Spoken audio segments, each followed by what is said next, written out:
Hello, everyone. Today, I am looking at Atlyss. Yes, that game. So, for those of you who don't know, Atlyss is, as my friend described to me, oh, you're playing the furry Gooner Coomer game. To which I replied, yeah, but it's actually good. And it is actually, unironically, a really well-made game.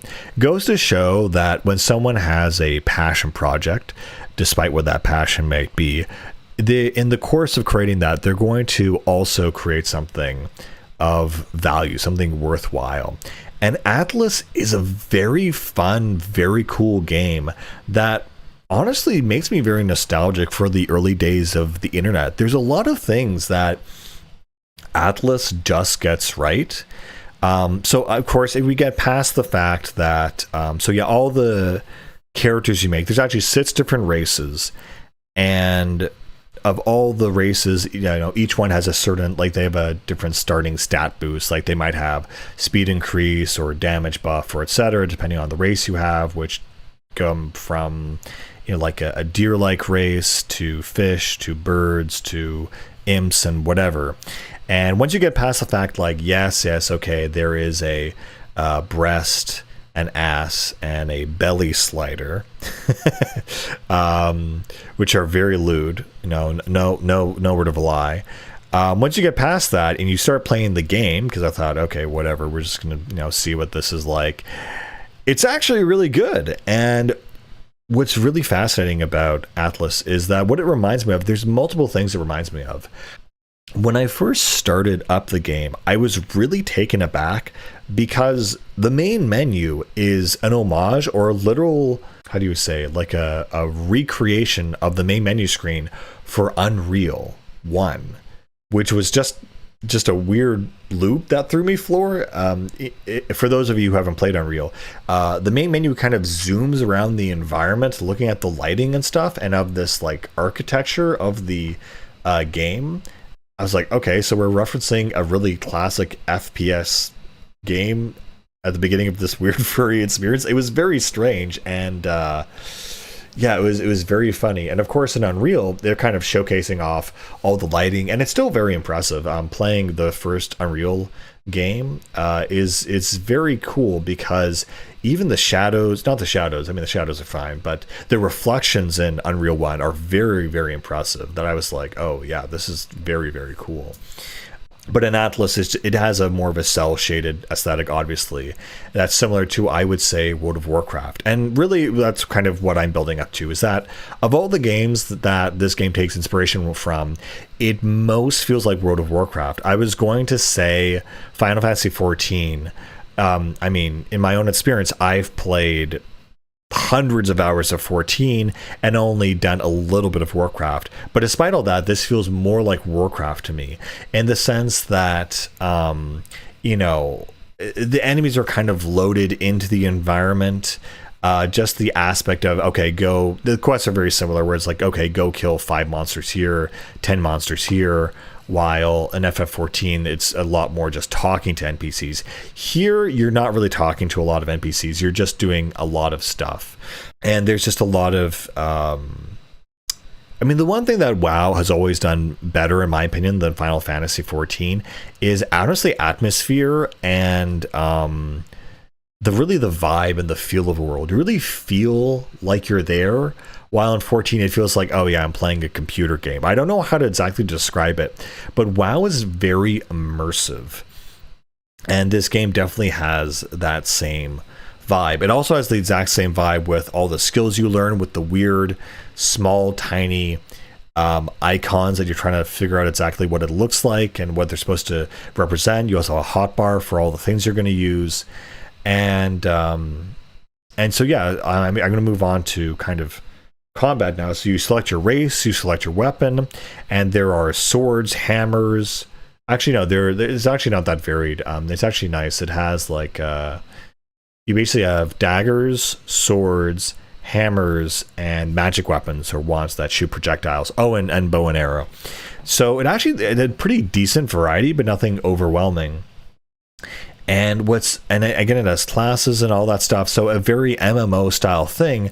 But the main way you play it is single player, and it's a very weird thing to play a single player game that, oh yeah, this reminds me of an MMO, but that's what it is. But of course, it's also multiplayer, and you can just go into anyone's server and level up and do things. I met this one guy, and we basically just grinded killing these boars in this one little area so we could both get our achievement. And that was just like a classic MMO style thing, like, hey, let's team up and do this thing together.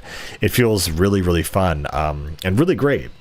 And because, again, this isn't a super popular game, everyone's very friendly, they're very down to earth. They're like, oh, let's help each other out because we're in the same kind of level or area. And you just kind of flow. It's not like FF14 again, where you have to find a specific person that has a specific level and then load into a specific instance. No, the guy just comes into the same overworld, the same server, and you can just grind together right there on the spot, like no questions needed.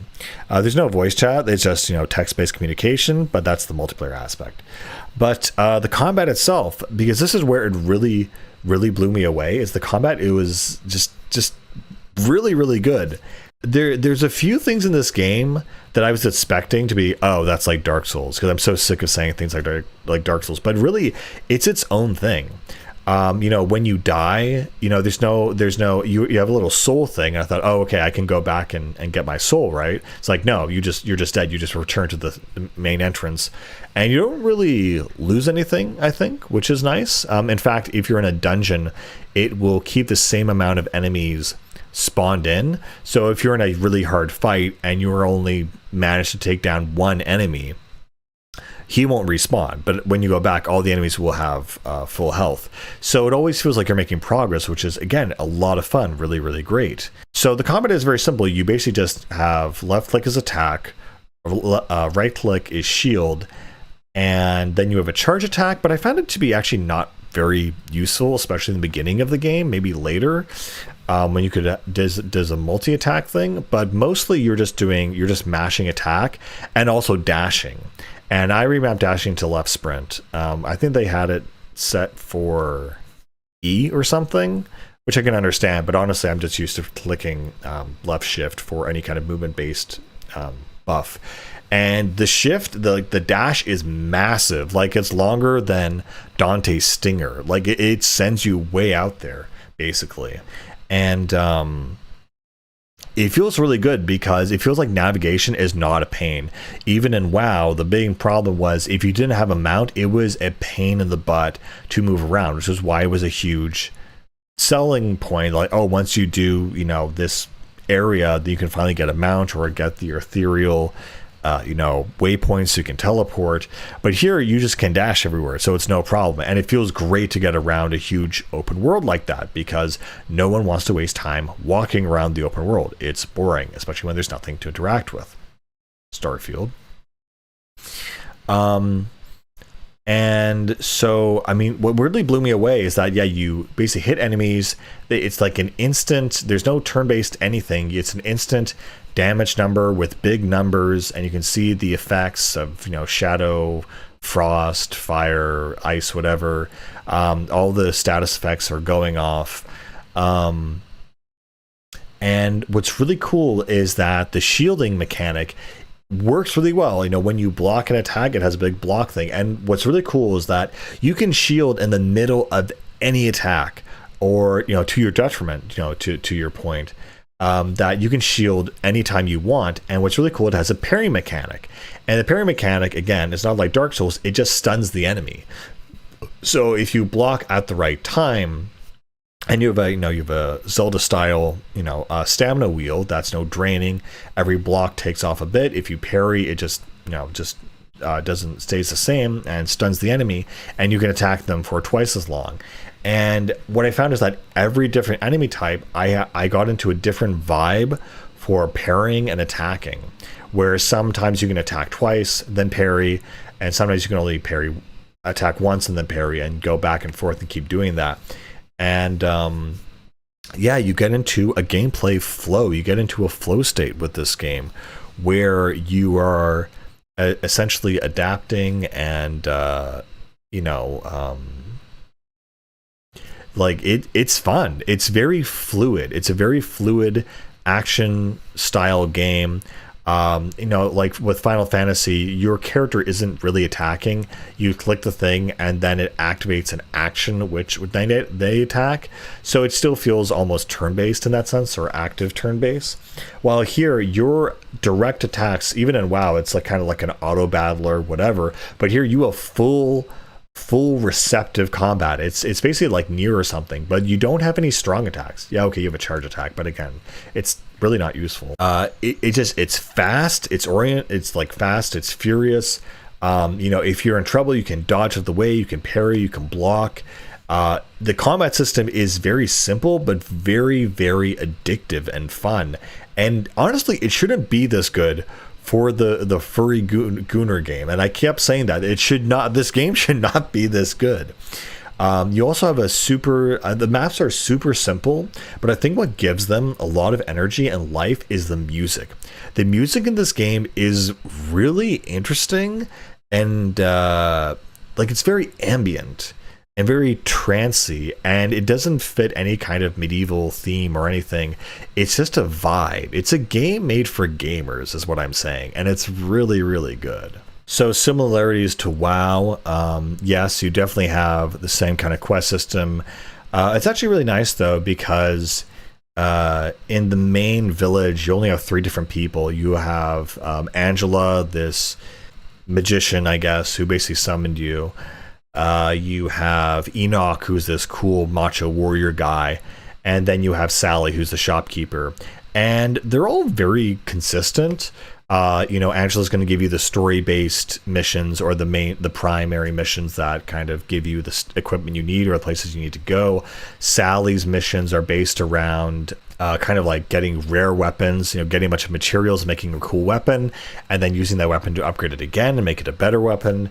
And Enoch's quests are kind of about taking down the bosses or the really tough enemies, or just grinding these enemies, or for just EXP. And like a typical or RPG, you get a bunch of experience points, you end up leveling up, you then use that to increase your strength, health, etc.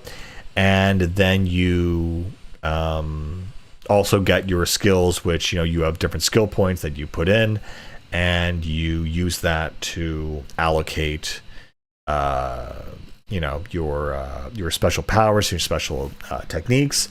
And then, I did find the basic bindings to be a little bit weird. For example, Q is to swap weapons, and it's not really that important. Also, it really bugs me how E was to dash and F was to interact.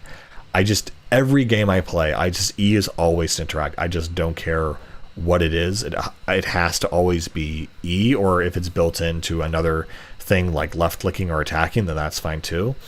But you can't mod that, you can mod it, but I guess you can't customize it by default.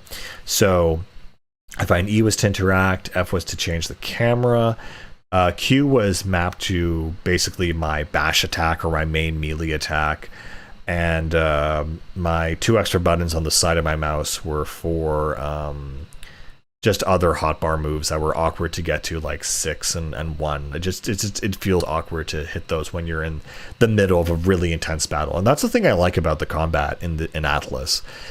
It's very, very intense. It's very fast paced. You have to be on your toes, and it's not copying and ripping off anything else. It's just fun, and it's very basic and simple, but it's very complex in its simplicity.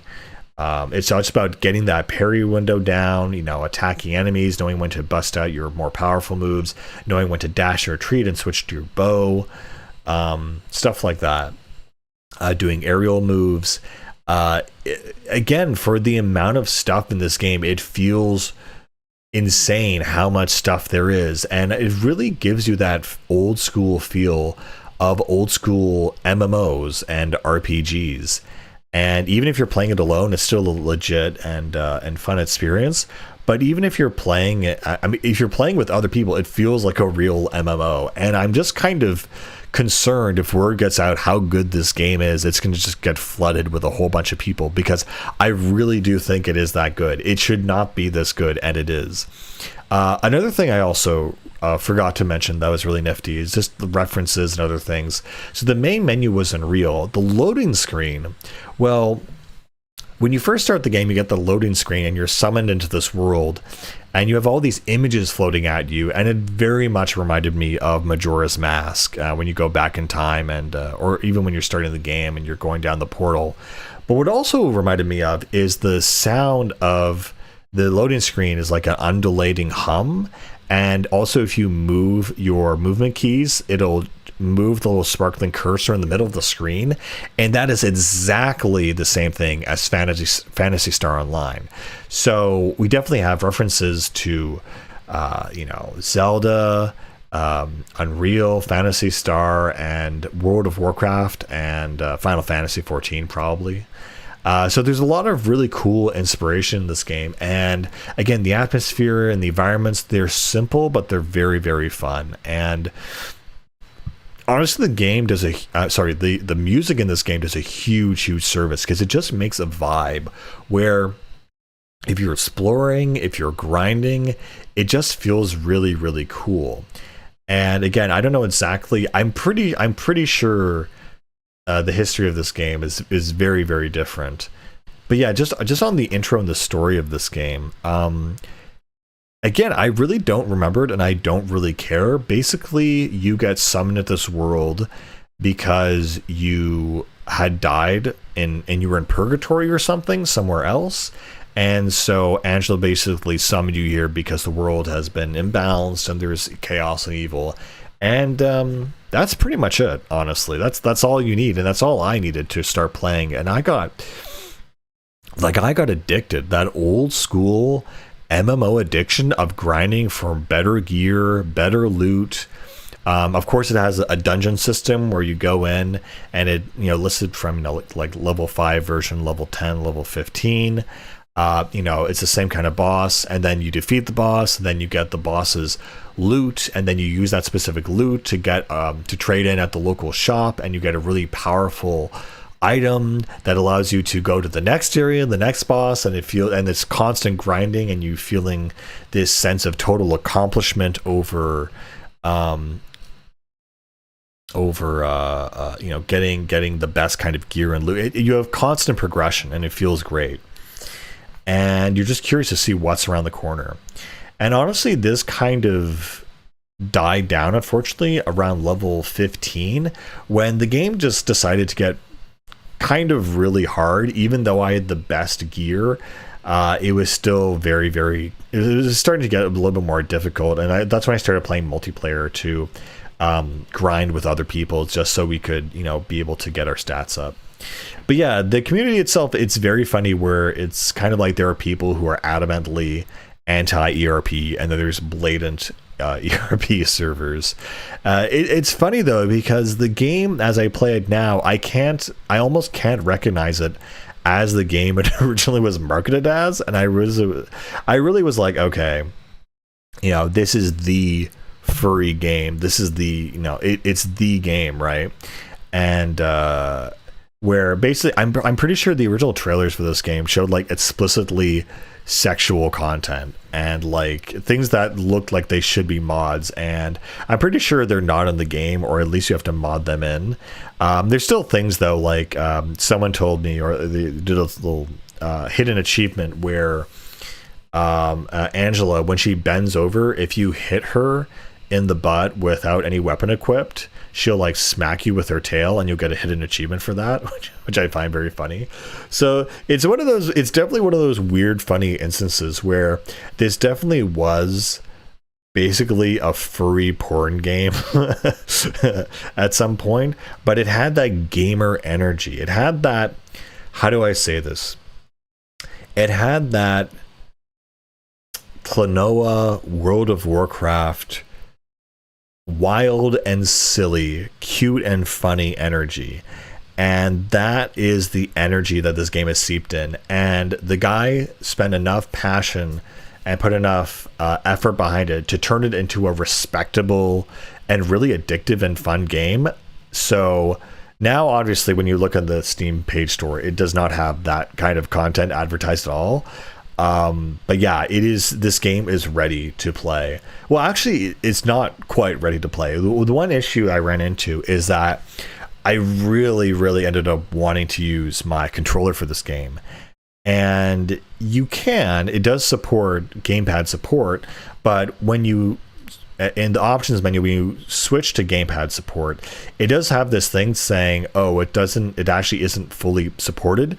So you can plug in your Xbox controller and it'll work, but you can't actually remap the buttons, which is an issue for customizing the full and best experience. So I kind of just stuck with keyboard and mouse. But man, once they add controller support, this game it's already good as it is now. You can like definitely go in and play it.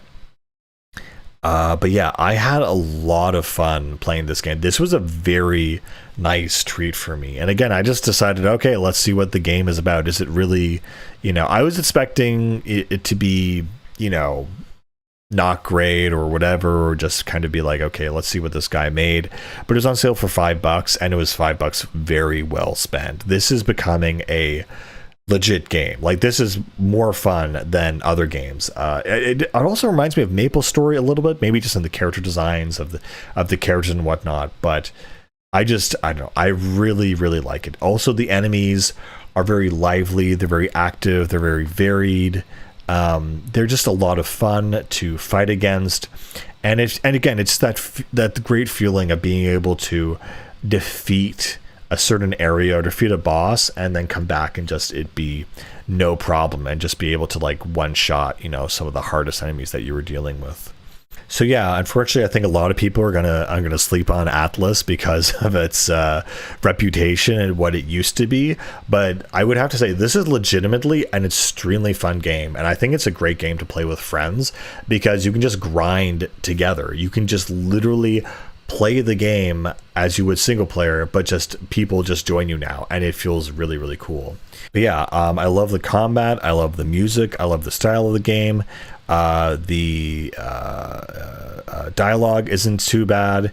It's definitely something I started playing. I wasn't sure where this was going to go, but I really fell in love with this game. I really started to cherish it and became a lot of fun to me. So yeah, Atlyss has become a fast favorite of mine and definitely something I've really enjoyed playing. It's funny or weird to develop or have the idea of a single player MMO, but this is becoming, it supports multiplayer, so it technically is an MMO. It doesn't support, the most I've seen on a single server is 24. I think there's mods to increase that to 100, but no, Atlyss is a very legit game. Honestly, the whole gamer-free degenerate, wormhole or whatever into making legit games, it's definitely here. They've got a formula and it works.